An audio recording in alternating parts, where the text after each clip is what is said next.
ప్రభుత్వం అందరికీ అందుబాటులో ఉండే విధంగా కార్పొరేట్ సంబంధించినటువంటి హాస్పిటల్లో కూడా వైద్యం అందించేటటువంటి దిశగా ఆరోగ్యశ్రీ సంబంధించినటువంటి పథకానికి శ్రీకారం గతంలో చుట్టినటువంటి విషయం మనకు తెలిసిందే. అయితే కర్నూలు సంబంధించినటువంటి కిమ్స్ హాస్పిటల్లో 2 రోజుల క్రితం జరిగినటువంటి ఘటన ఏదైతే ఉందో అందరినీ కూడా కలిచివేసింది అని చెప్పుకోవచ్చు.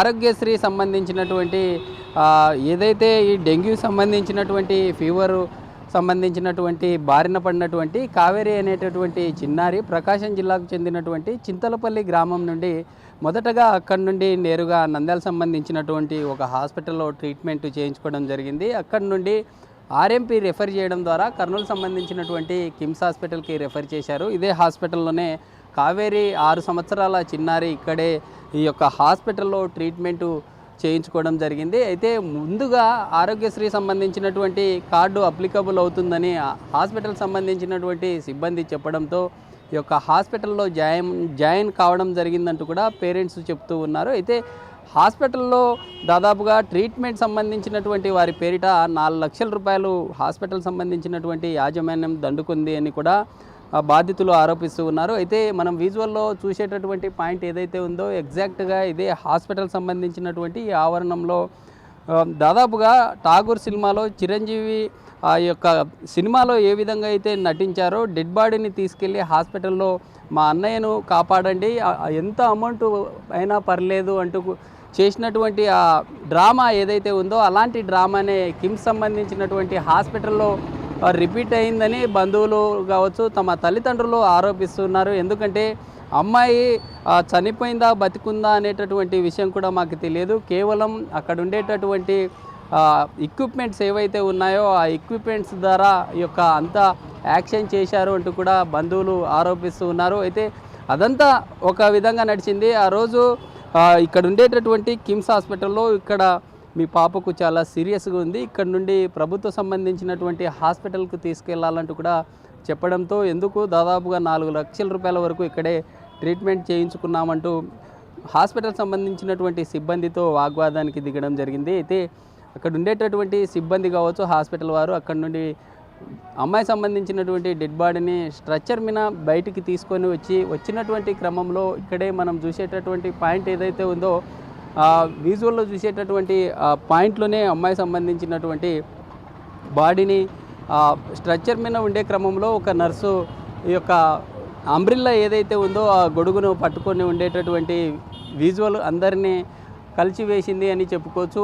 కర్నూలులో ఉండేటటువంటి నంబర్ 1గా చెప్పుకునేటటువంటి కిమ్స్ కావచ్చు లేదా మిగతా హాస్పిటల్లో అంత పేరు గొప్ప ఊరు దిబ్బ అన్నట్లుగా తయారయ్యాయని చెప్పుకోవచ్చు. ఎందుకంటే ఇటీవల కాలంలోనే కర్నూలు సంబంధించినటువంటి ఒక నగరంలో బస్టాండ్ ఆవరణంలో ఉండేటటువంటి గాయత్రి హాస్పిటల్లో దాదాపుగా 12 కోట్ల సంబంధించినటువంటి ఒక కుంభకోణం అయితే జరిగింది. ఆరోగ్యశ్రీ పేరిట ఎవరైతే ఈ కామన్ పబ్లిక్స్ ఉంటారో ఆ కామన్ పబ్లిక్ ద్వారా దాదాపుగా ఒక ట్రీట్మెంట్ జరగకున్నా ట్రీట్మెంట్ జరిగినట్లుగా చెప్పడం, ట్రీట్మెంట్ జరిగినట్లుగా చిత్రీకరించి ఈ యొక్క డబ్బులను మొత్తంగా ట్రాన్స్ఫర్ చేశారంటూ కూడా పూర్తి స్థాయిలో ఇటీవల ఏపీ సిఐడికి కూడా ఈ కేసును అప్పగించడం జరిగింది. ఆ హాస్పిటల్ను కూడా సీజ్ చేసినట్లుగా తెలుస్తోంది. అయితే ఈ కర్నూలు నగరంలో ఉండేటటువంటి ఈ హాస్పిటల్స్ పుట్టగొడుగుల్లా మారుతూ ఉన్నాయి. అయితే అధికారులు చూస్తూ కూడా ఎలాంటి చర్యలు చేపట్టడం లేదంటూ కూడా అనేక రకాలుగా విమర్శలు వినిపిస్తూ ఉన్నాయి. అయితే కిమ్స్ సంబంధించినటువంటి ఈ ఘటన సంబంధించి అధికారులు ఎలాంటి యాక్షన్ తీసుకోబోతూ ఉన్నారు, ఇప్పటికే జరిగినటువంటి ఘటనకు సంబంధించి అధికారులు ఎందుకు మాట్లాడలేనటువంటి పరిస్థితుల్లో ఉన్నారు, కిమ్స్ సంబంధించినటువంటి హాస్పిటల్ మామూలు మాయలో పడి అధికారులు సామాన్య సంబంధించినటువంటి ప్రజలు వచ్చి ప్రాణాలను పోగొట్టుకుంటున్నా ఎందుకు నోరు మెదపడం లేదు, ఇలాంటి వాటిపై ఖచ్చితంగా స్పందించాలంటూ కూడా అనేక రకాలుగా విమర్శలు వినిపిస్తున్నటువంటి పరిస్థితి అయితే క్లియర్గా కనిపిస్తూ ఉంది. అయితే కిమ్స్ సంబంధించినటువంటి యాజమాన్యానికి ఇప్పటికే అధికారులు నోటీస్ జారీ చేశారు. అంటే జరిగినటువంటి ఘటన ఎందుకు ఈ విధంగా చిన్నారి సంబంధించినటువంటి విషయంలో ఎందుకు ఆరోగ్యశ్రీ అప్లికబుల్ కాలేదు, ఎందుకు అనేటటువంటి వాటిని కూడా ఖచ్చితంగా సోకాజ్ ఎందుకు ఆ విధంగా జరిగిందనేటటువంటి వాటిని హాస్పిటల్ వారికి జారీ చేయడం జరిగింది. హాస్పిటల్ వారు కూడా కొత్త డ్రామాను తెర మీదకి తీసుకురావడం జరిగింది. ఎందుకంటే ఒక చిన్నారికి సంబంధించి ఆ డెంగ్యూ సంబంధించినటువంటి ఫీవర్తో వస్తే వివిధ రకాలైనటువంటి ఇతర సంబంధించినటువంటి వ్యాధులు ఉన్నాయంటూ కూడా ఆ యొక్క రిపోర్ట్లో ప్రభుత్వ సంబంధించినటువంటి జిల్లా అధికారులకు పంపించినట్లు తెలుస్తూ ఉంది. అధికారులు రానున్న రోజుల్లో కర్నూలు సంబంధించినటువంటి హాస్పిటల్ ఇలాంటి డ్రామాలు క్రియేట్ చేసి పేషెంట్ల నుండి డబ్బులు దండుకుంటున్నటువంటి హాస్పిటల్ మీద కొరడా జురిపించాలని పబ్లిక్ అయితే కోరుతున్న పరిస్థితి అయితే క్లియర్గా కనిపిస్తుంది. ఈ చిన్నారి ఘటనకు సంబంధించి నిర్లక్ష్యంగా వహించినటువంటి డాక్టర్లు హాస్పిటల్ మీద చర్యలు తీసుకోవాలని కోరుతున్న పరిస్థితి అయితే కనిపిస్తూ ఉంది.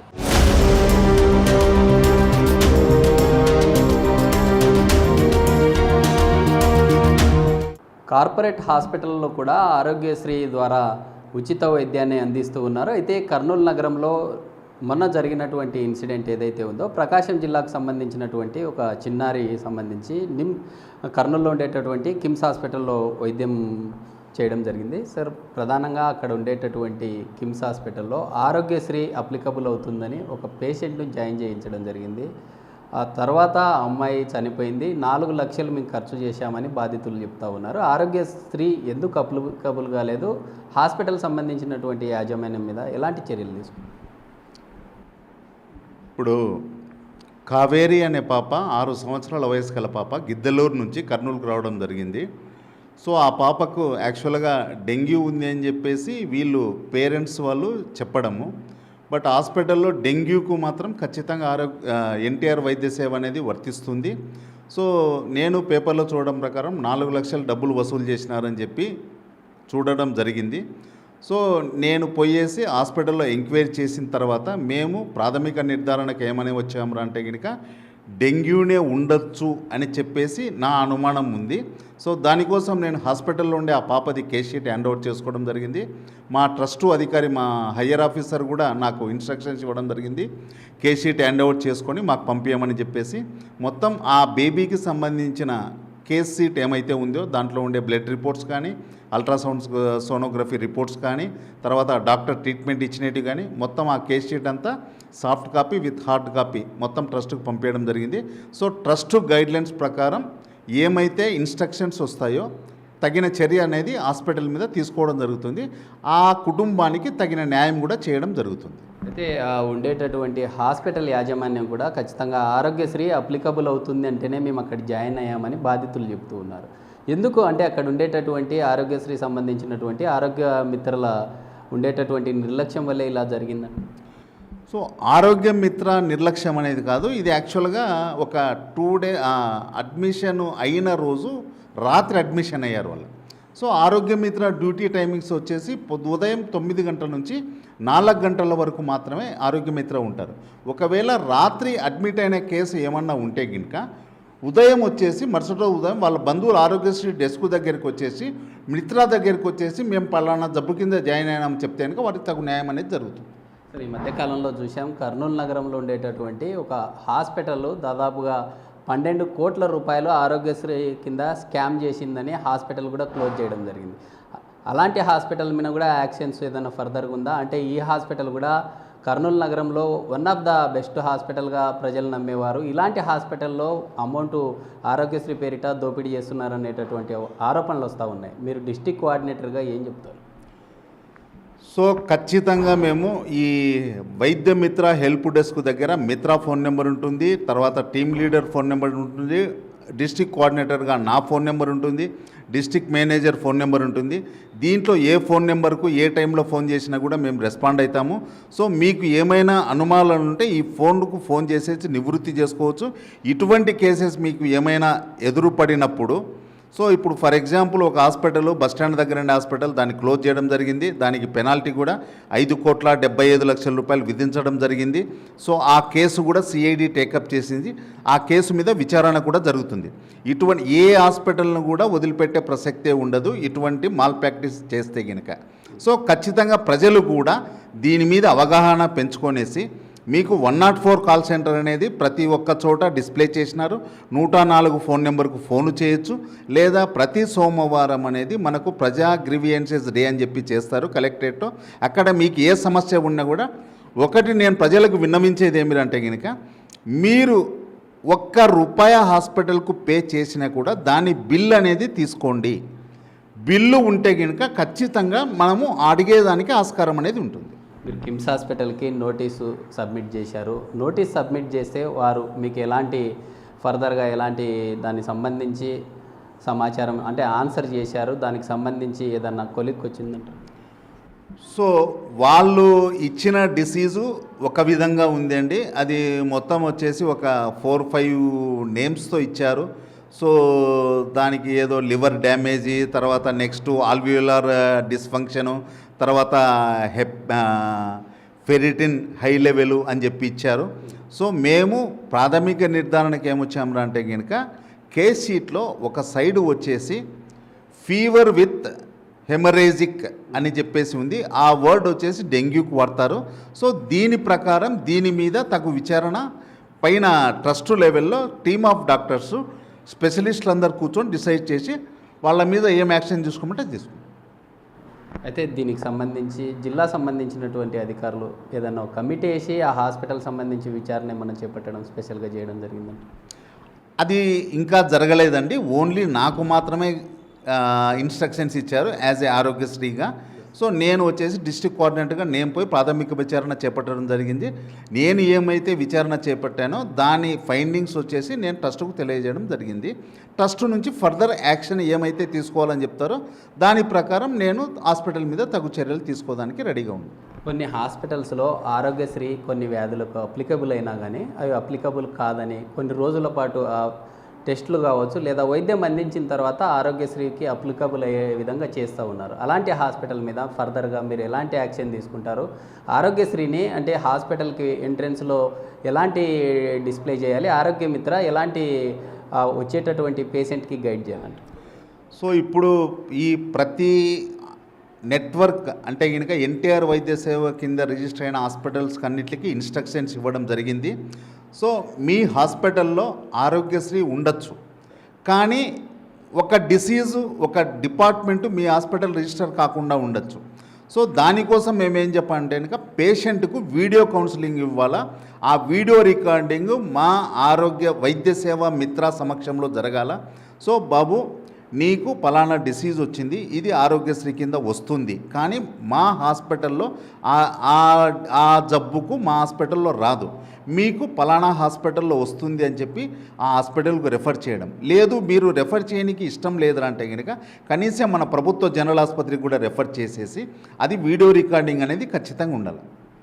ఇది మొత్తంగా కిమ్స్లో జరిగినటువంటి చిన్నారి సంబంధించినటువంటి వైద్యం చేసేటటువంటి క్రమంలో చిన్నారి డెంగ్యూ సంబంధించినటువంటి ఫీవర్తో చనిపోయిందంటూ తమ తల్లిదండ్రులు ఆరోపిస్తున్నారు. అయితే హాస్పిటల్ సంబంధించినటువంటి యాజమాన్యం ఆరోగ్యశ్రీలో అప్లికబుల్ కాదంటూ దాదాపుగా 4 లక్షల రూపాయలు దండుకొని ఈ యొక్క చిన్నారి చనిపోయిందంటూ కూడా చివరికి ఒక సినిమాను తలపించే విధంగా ఠాగూర్ సినిమాలో ఏ విధంగా అయితే ఇన్సిడెంట్ జరిగిందో అలాంటి సీనే కర్నూలులో చోటు చేసుకుంది. అయితే దీనికి సంబంధించి విచారణ మనం డిస్టిక్ సంబంధించినటువంటి కోఆర్డినేటర్ను విచారణ కోరగా హాస్పిటల్ సంబంధించి ఇప్పటికే విచారణ కోరుతూ ఉన్నాము. అక్కడ ఉండేటటువంటి ప్రతిదీ అంటే ఉండేటటువంటి ఆరోగ్యశ్రీ సంబంధించినటువంటి సేవలు ఏవైతే ఉన్నాయో ప్రజలకు తెలిసే విధంగా అన్నీ డిస్ప్లే చేసి ఉంచాలి. అలాంటి హాస్పిటల్ ఏవైతే ఉన్నాయో మొదటగా చేరే సమయంలో కూడా క్లియర్గా చెప్పాలి. చెప్పనటువంటి క్రమం ఏదైతే ఉందో ఆరోగ్య మిత్ర కావచ్చు లేదా హాస్పిటల్ మీద కూడా ఖచ్చితంగా ఫర్దర్ యాక్షన్ తీసుకుంటామని కూడా తెలుపుతున్న పరిస్థితి. అయితే ఇలాంటి కర్నూలు నగరంలో ఉండేటటువంటి హాస్పిటల్స్ ఏవైతే ఉన్నాయో ఆరోగ్యశ్రీ పేరిట కోట్లు దండుకుంటూ ఉన్నాయి. అయితే ఇప్పటికే కర్నూలు నగరంలో ఉండేటటువంటి ఒక హాస్పిటల్ కూడా మూతపడినట్లుగా కూడా తెలుపుతున్న పరిస్థితి. రానున్న రోజుల్లో అలాంటి హాస్పిటల్ ఫ్రాడ్కి ఏవైతే పాల్పడుతున్నాయో వాటి మీద కూడా తక్షణమే చర్యలు చేపడతామంటూ కూడా బాధిత కుటుంబానికి జరిగినటువంటి అన్యాయం ఏదైతే ఉందో ఆ కుటుంబానికి కూడా ఆదుకుంటాము అని చెప్పి కూడా చెప్తున్న పరిస్థితి. న్యాయం చేస్తాము, హాస్పిటల్ సంబంధించినటువంటి ఆ ఎవిడెన్స్ ఏవైతే ఉన్నాయో వాటిని ఫర్దర్గా స్టడీ చేసి దీనికి సంబంధించి చర్యలు చేపడతామని కూడా తెలుపుతున్న పరిస్థితి. వీడియో జర్నలిస్ట్ రాజుతో శ్రీరామ్, బిగ్ టీవీ, కర్నూలు నుంచి.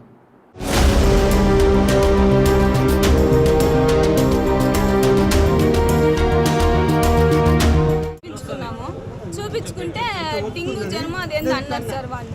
అంటే డింగు జ్వరం అనేది నంద్యాలకు పోతే ఆ సార్ ఎక్కడికి అర్జెంటుకు పోవాలంట అని ఈ సారికి ఫోన్ చేసి పలానా కేసు పంపిస్తున్నాను నేను వాళ్ళని చూడండి అని పంపించినారు. వాళ్ళే మాట్లాడుకొని ఆయన అడ్రస్ ఫోన్ నెంబర్ కూడా ఇచ్చి పంపించినాడు సార్ ఈసారికి. వచ్చిన ఆడ బాగానే ఉన్నది, వాళ్ళు బాగా మాటలు గిట్లు పెట్టినారు, ఆడ మాట్లాడుతూనే ఉన్నది, చూస్తూనే ఉన్నది, బాగానే ఉన్నది. ఆడ 7 గంటలకేమో ప్రయాణం అయ్యి వచ్చినాము, అంబులెన్స్ మాట్లాడి పంపించినారు వాళ్ళే. ఈడికి వచ్చి 10 గంటలకు వాళ్ళు ఈడికి వచ్చినాం సార్, ఈడ అడ్మిట్ చేసినారు. ఈడికి వచ్చినా కూడా బాగున్నది, పాప మాట్లాడుతా బాగున్నది. కొంచెం బాగా నిద్రపోతుంది, కొంచెం అమ్మ కడుపు నొస్తుంది అని ఏడుస్తుంది, ఏం కాదులేమ్మా పోతుంది. కొంచెం మళ్ళీ పనుకుంటుంది, పనుకున్న మళ్ళీ ట్రీట్మెంట్ ఏం చేస్తారు, ఫస్ట్ ఒక వైద్యం ఇస్తారు, అది ఒక 10 నిమిషాలు ఒక 10-20 నిమిషాలు ఇస్తున్న పాట పాప పనుకున్నట్టుగా ఉన్నది అనుకో, ఈ వైద్యం కాలేదు ఇంకొక 17,000 18,000 అవుతాయి అని చెప్తారు సార్. సరే సార్ ఏమన్నా కానీ చేస్తాము అని మళ్ళీ ఆ వైద్యం తీసి పక్క పడేస్తారు, మళ్ళీ వైద్యం పెడతారు, అది ఒక 20 నిమిషాలు చూస్తారు, మళ్ళీ ఈ వైద్యం కాదు ఇంకా అసలు ఇది ఉండదని 4 కలర్ 5 కలర్ మేమైతే ఒక్కటి కూడా చదువుకోలేదు, మాకు అర్థం కూడా కాదు సార్. అన్నింటిలకు సరే సార్ అని వాళ్ళు చెప్పినవన్నీ ఇంటింతలా కవర్లు తెచ్చిస్తున్నాం సార్. అన్ని అయితే ఒక్కటి కూడా కరెక్ట్ ప్రాణం ఉండాలమ్మా, అది కొంచెం పెడతారు, అన్ని తీసి అది కూడా అడగలేదు, ఏమో పాపం సెంట్ కావటం లేదేమో ఇంకా చూదులు ఎన్ని వాసన ఇక్కడ పెట్టినారు, దీన్ని దెబ్బకి అంత వాసన. అప్పుడు ఆ సార్ వచ్చి తీసేయండి అన్నారు, బయట ఇంకా బట్టి వాళ్ళు ఏం చేస్తున్నారో ఏమో నాకైతే తెలుస్తాను, చూడని ఇలా దగ్గరికి కూడా పోనీలే. అయినా పాప మా నీళ్ళమ్మా ఇంకా పట్టి అన్నం తింటలేమ్మా, అన్నం తినలేదని ఒకరోజు అరిసినాం సార్. మా చింతపల్లె సార్, కొమరోలు దగ్గర. కడుపులో నీళ్ళని వాళ్ళని కూడా మాట్లాడితేనే బాగానే ఉన్నారు సార్. కొంచెం ఒక 10 నువ్వు ఇప్పుడు నిలబడి అని చెప్పు కూడా లేదు, అంతలోకి ఎందుకో ఒక 20 మంది కూడా పోవటం రావటం చేస్తుంటే భయం వేస్తుంది. మా నాన్నలు అందరూ బయట నిలబెట్టించినారు, వాళ్ళు నన్ను ఒక్కనే లోపల ఉంచినారు. వాళ్ళందరిని పిలిచి నాన్న ఏమో భయం వేస్తుంది నాన్న, వాళ్ళు మయంగా తిరుగుతున్నారు లోపలికి అని చెప్పినాను. సరేలేని మళ్ళీ ఒక అర్ధగంటకు పిలిచినారు వాళ్ళని. పాప కోమలే గుండె ఆగిపోయినది, అందుకే డబల్ ఏసీలోకి ఎత్తపోతున్నామన్నారు. అప్పుడు పోయేటప్పుడు బాగానే ఉన్నది, ఏడించి ఎత్తపోయినారు ఆడికి కూడా. అప్పుడు కూడా ఏడ్చుకుంటానే అరుచుకుంటానే పోయింది, చూడనీలే దగ్గరికి కూడా రానిలన్న పాపని. అనిచ్చి అడిగి పోయిన ఒక 10 నిమిషాల వరకు దాంతో కూడా అరుస్తానే ఉన్నది, నిలబడగాకు పో అంటున్నారు. అయినా కానీ ఉండలేను ముందే నాకు నిన్ను మనసుని చూడకుండా ఉండలేనని ఏడుచుకుంటూ ఆడ నిలబడితే ఒక సిస్టర్ నిలబడు అయితే వాకిలి దిగాకమన్నారు. అంతే సార్, ఇంక అమ్మటే కొట్టేసినారు. అప్పుడు వండుకున్నది, ఇంకా ఇప్పటికి లేలే. పానం ఉంది అంటారు. 4 లక్షలు సార్, అమ్మ అని పిలుస్తుంది, నాన్న అని పిలుస్తుందని జ్వరమే కదా ఫోన్ చేసి దండాలు పెట్టి ఫోన్ పై చేసి వాళ్ళకి ఇస్తాం సార్. మొబైల్ కూడా సార్ ఎంతనో కొట్టుకోండి సార్ బిల్లు, మాకు తెలియదు అంటే వాళ్ళు కొట్టిస్తే మేము బ్లాక్ తీసి ఇస్తాం సార్, అంత తప్పనిచ్చి ఇంకేం లేదు. అప్పుడు పానం ఉంది అన్నారు, పద్దను కూడా దండ పెట్టండి కాళ్ళు అనుకుంటు సార్. పానం ఉందో లేదు ఒక్క మాట చెప్పు సార్. రాత్రి మయంగా నవ్వుతున్నానంటే వీళ్ళందరూ ఏడుస్తున్నారు, బెడ్ బాతుంది ఏడుస్తుంటే నేను మయంగా నవ్వుతున్నానంట. వీళ్ళందరూ టెన్షన్ పడితే ఏమవుతుంది 4 లక్షలైంది సార్. 4 లక్షలైంది, ఇంకెంతో అయింది. 2 లక్షల వరకు క్యాష్ వాళ్ళు తెచ్చుకున్నాం, కట్టినాం సార్. తర్వాత సారు బీదోళం సారు, మాకు లేవు, మేము గంగిరెద్రోళం సారు. దాంతో నుంచి కొంచెం అదేనంటే ఆదర్శి కార్డు సార్, అది కొంచెం హెల్ప్ చేయండి అని అంటే. చాలా సీరియస్ కేసు ఇది, మేము సంవత్సరం అయింది ఆదర్శి కార్డు మానుకొని. కాబట్టి గవర్నమెంట్ నుంచి డబ్బులు వేయరంట, గవర్నమెంట్ వాళ్ళు వేయరు, ఎత్తుకో గవర్నమెంట్ హాస్పిటల్ కాబట్టి అన్నారు. అప్పుడు కూడా నేను ఏమో సరే సార్ ఎక్కడో సార్ తెస్తాను, నా పాప నాకుంటే చాలని మళ్ళీ ఏడ్చుకుంటేనే బయటికి విన్నాం.